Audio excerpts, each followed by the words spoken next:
Praise the Lord, hallelujah. प्रभु यीशु मसीह की जय, प्रभु यीशु मसीह की जय। मैं प्रभु का धन्यवाद करती हूँ और आप सबको प्रभु यीशु मसीह की सामर्थ्य नाम से जय मसीह को कहती हूँ और विश्वास करती हूँ कि प्रभु आप सबको अच्छा से रखे होंगे, आशीषों के साथ रखे होंगे। इसलिए प्रभु का कोटि कोटि धन्यवाद करते हैं। हमारा परमेश्वर सचमुच महान है। आज मैं अपना उद्धारकर्ता प्रभु यीशु मसीह के बारे में कुछ बताना चाहती हूँ।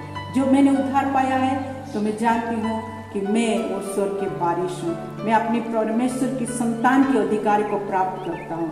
तो इसलिए मैं भी चाहती हूँ कि आज जो कोई भी मुझे सुनते हैं तो प्रभु यीशु मसीह के बारे में जाने, क्योंकि वचन में लिखा है, अगर हम प्रेरितों की पुस्तक उसका 4 अध्याय उसकी 12 आयत पढ़े तो वहाँ एक वचन को खूबसूरती के साथ लिखा गया है।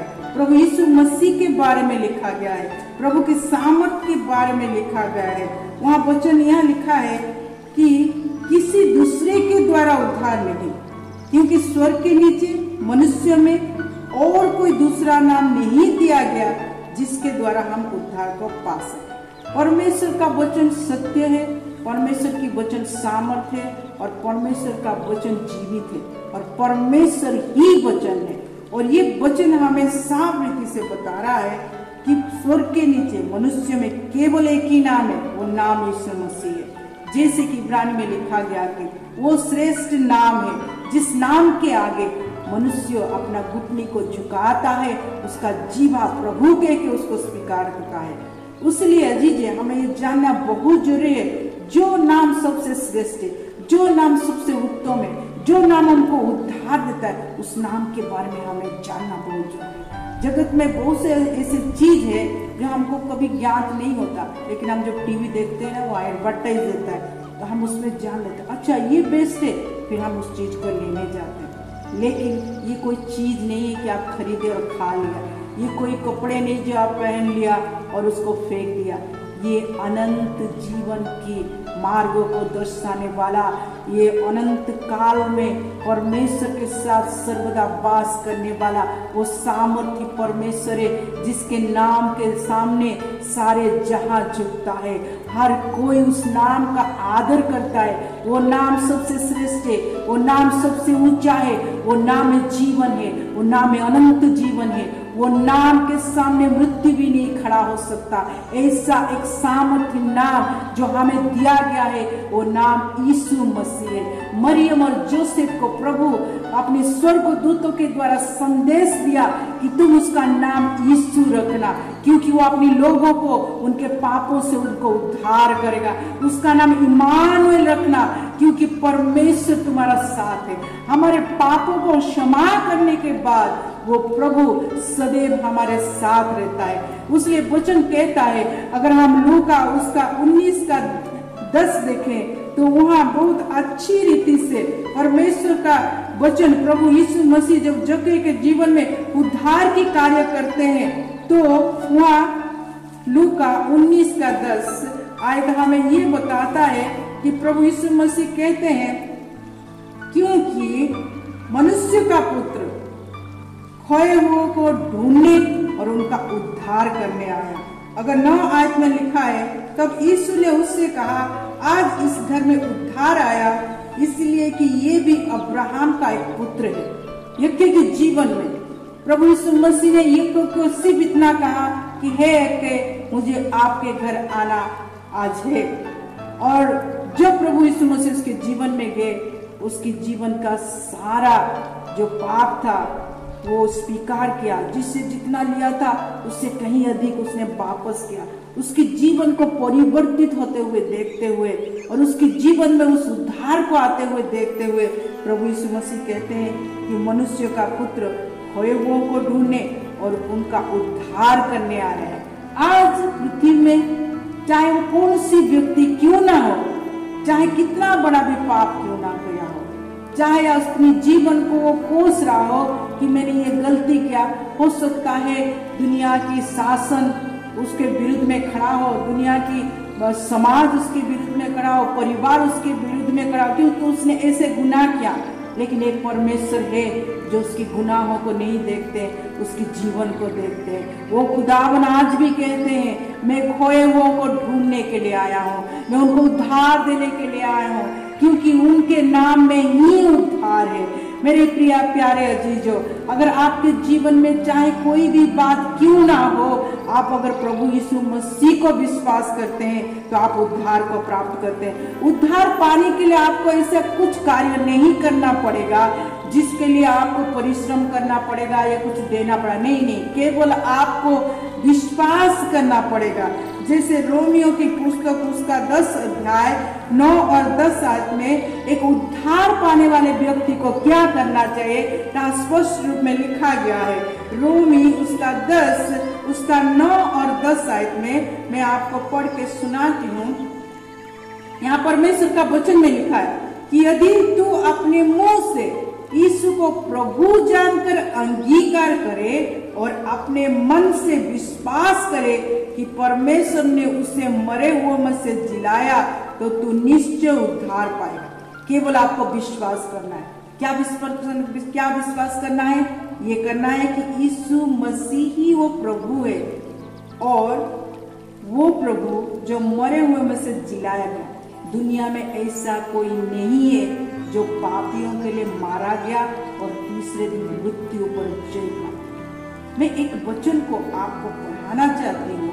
परमेश्वर का वचन साफ रीति से बताया गया है, जो रोमियो का उसका 6:23 में लिखा है, क्योंकि पाप की मजदूरी तो मृत्यु है, परंतु परमेश्वर का वरदान हमारे प्रभु मसीह यीशु में अनंत जीवन। हर कोई दुनिया में आप कोई भी काम करो तो आपको मजदूर जरूर मिलता है, आप उसकी कमाई के हकदार होते हैं। उसी तरह शरीर में अगर आप पाप करते हैं, परमेश्वर के विरुद्ध में कार्य करते हैं, ऐसा कुछ कार्य करते हैं जिसको पाप कहा जाता है, तो उसकी मजदूरी क्या होता है? मृत्यु होता है।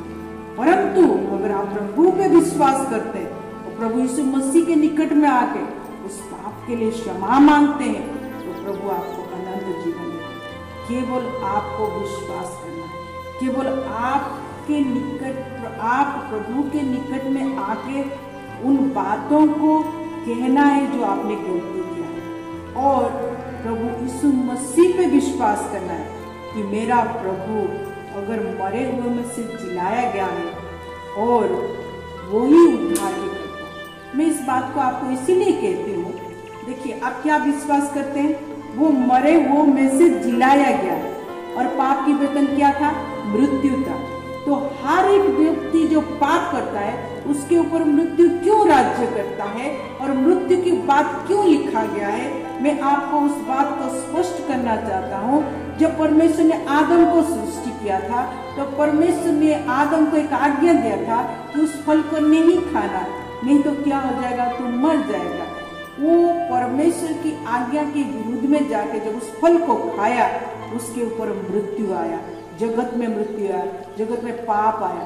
पाप वो होता है जो आप परमेश्वर के विरुद्ध की आज्ञा को मानते हैं, परमेश्वर के विरुद्ध की कार्य करते हैं, परमेश्वर की आज्ञा के विरुद्ध कार्य करते हैं, वो ही पाप होता है। परमेश्वर ने एक आज्ञा दिया लेकिन आदम ने उसको पालन नहीं किया, जिसके द्वारा मृत्यु पाप इस जगत के ऊपर राज्य करने लगा। वचन में लिखा है कि परमेश्वर उस मृत्यु को नाश करने के लिए वो शारीरिक तरह से नहीं मरा, लेकिन वो आत्मा में मर गया। जब हम पाप करते हैं तो हमारे आत्मा मर जाता है, हम शरीर में जैसे जीवित होते हैं। लेकिन अजीजे एक बात को सोचिए, जब हम मर जाते हैं तो हमारा शरीर जो मिट्टी है वो मिट्टी में मिल जाता है, लेकिन हमारा आत्मा परमेश्वर को जाता है।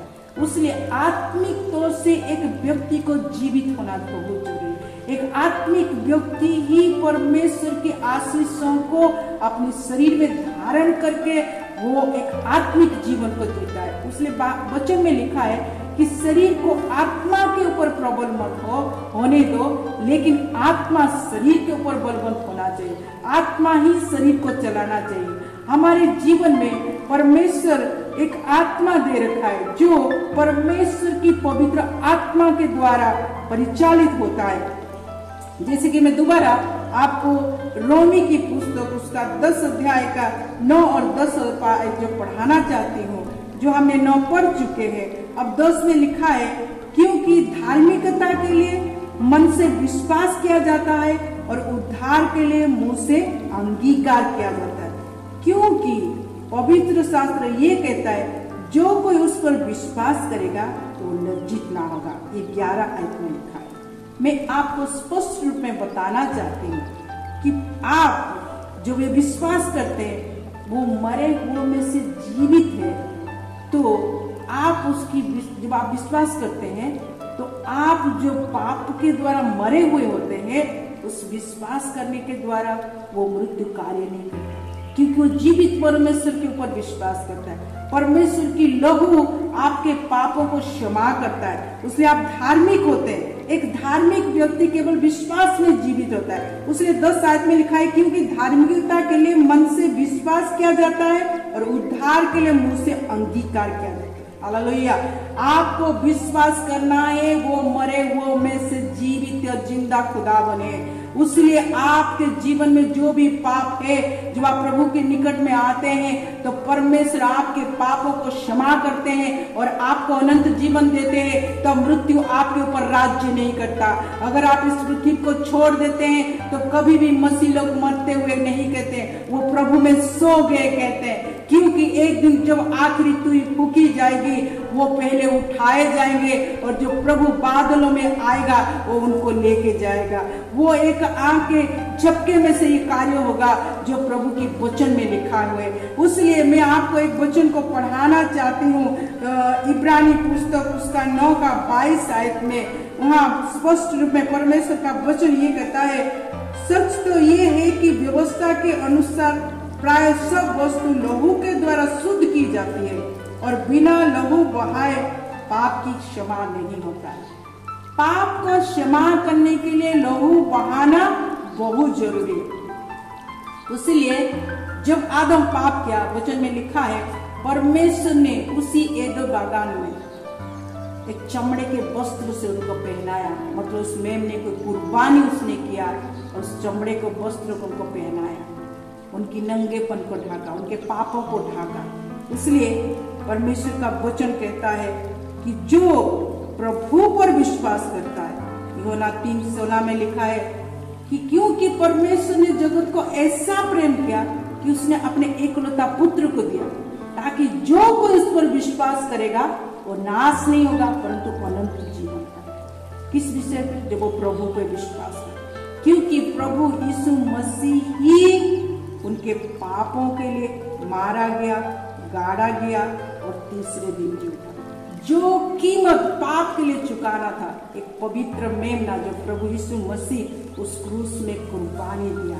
उसलिए अगर आप पढ़ते हैं रोमियो उसकी प्रेरितों की पुस्तक में, हम एक बात को जो हमें देखते थे अभी 4:12 में कि उसके द्वारा ही हम उद्धार को प्राप्त कर सकते हैं। उस बात को जो पहला कोरिन्थी उसका 1:18 में एक आयत लिखा गया है। पहला कोरिन्थी 1:18 यह लिखा है, क्योंकि क्रूस की कथा नाश होने वालों के लिए मूर्खता है, परंतु हम उद्धार पाने वालों के लिए परमेश्वर की सामर्थ्य है। हालेलुया। इसलिए प्रभु यीशु मसीह जो क्रूस को अपनाया, वो पापी नहीं थे, लेकिन वो पापी ठहराया गया हमारे लिए।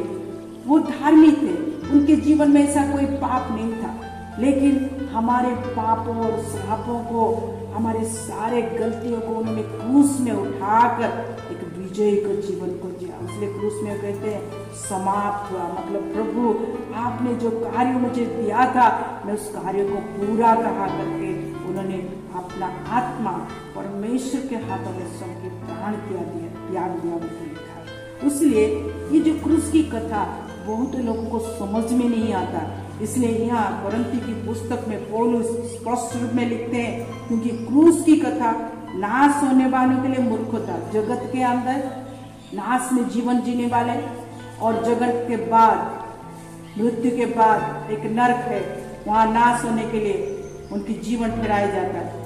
वो लोग इसको मूर्खता समझते नहीं, लेकिन हम उद्धार पाने वालों के लिए परमेश्वर की हालेलुया।